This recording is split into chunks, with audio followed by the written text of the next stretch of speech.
Hi everybody, how are you? It's Mike Andrew, once again providing a short video with practical insights as it applies to business and leadership.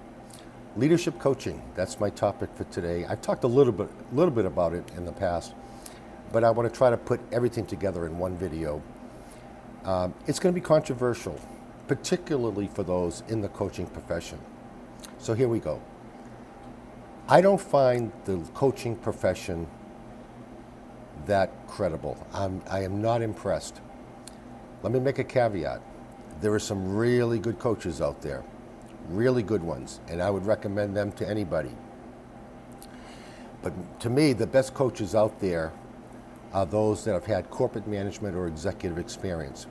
Because how can you coach managers or executives if you haven't done that, been there, okay, as a corporate executive or corporate manager? They have credibility. So when we're vetting coaches, I make sure that they have corporate management or corporate executive experience. I could absolutely care less, and this goes against the grain, if they have coaching certifications. I could care less. There are people that I know personally in my company. I can name off 30 that I would love to be coached by, but they're not coaches. They're not professional coaches. They're not certified coaches, but they've been there and done that as executives, and they could provide insight and help me if I chose to have a coach. So to me, the number one qualification is, do you have corporate management, corporate executive experience? That's what's really critical.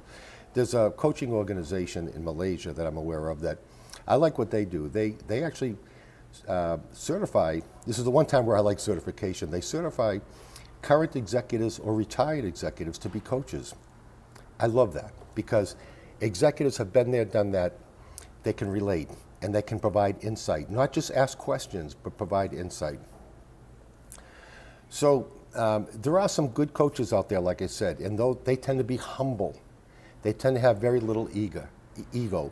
They tend to make a true desire and effort to serve their clients. I can think of a couple that I know, friends of mine, right off the top of my head, and they provide insight. And they may not have corporate management experience, but they have those qualities versus the qualities I've come across, for some reason, high ego, arrogance, overly competitive. They don't like each other. They compete with each other. They don't treat each other well. And they have little and very little, if any, corporate management experience.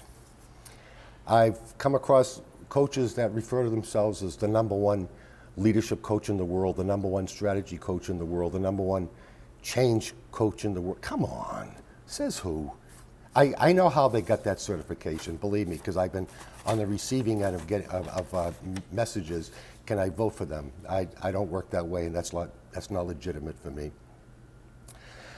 The best coaches out there, in my opinion, or the best coaches should be your manager. Why? Because they understand the situation, the context, the challenges. They observe you. They observe your performance, and they can give observational feedback. A good manager should be a good coach. You know, I did a video in the past. Think of the best manager and the worst manager you ever had. What made him or her so good? What made him or her so bad? And the good ones, oftentimes, it's the coaching and the development that they provided. So a good manager, a good leader, is a good coach, in my opinion. And those that do not have corporate management experience, those coaches, they go through a certification process by this International Coaching Governance Federation. And they train them knowing that they don't have corporate management experience, so they train them to ask questions, not provide insight. Okay, someone told me, no, don't provide insight. Well, I do provide insight. I feel like that's what differentiates me. And what they do, assuming people don't have corporate management experience, and there's a lot of them, a very high percentage that are coaches that don't, they walk them through what's called the GROW, G-R-O-W, GROW model. Someone with corporate management isn't going to walk through a GROW model. G is, what's the goal of the session? That's okay. R is, what's the reality you deal with? That's the context. O is, what are the options? And W is, what's next, what's now, what are you willing to do?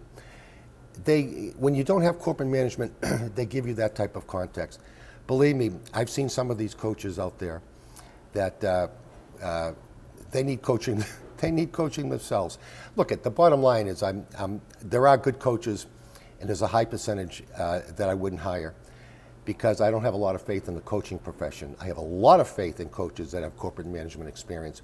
So all I'm saying is, if you're going to be hiring a coach or using a coach, be careful when selecting a coach. If certifications are important to you, that's fine. They're not important to me. What is important to me is, do they have corporate management, corporate experience, corporate executive experience, so they can relate. They can provide insight. Why? Because they've been there, done that. So that's it. Thank you for listening, and we'll see you next time.